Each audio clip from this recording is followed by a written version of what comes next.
You ask Tiger to solve. This deals with linear equations with one unknown. The final result is x equals 40. Let's solve it step by step. Group all constants on the right side of the equation. Add 3 to both sides. Simplify the arithmetic.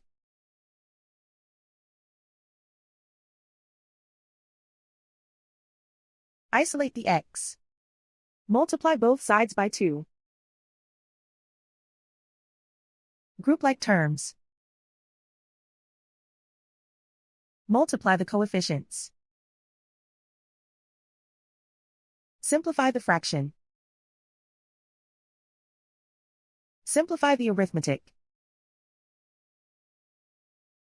And so the final result is x equals 40.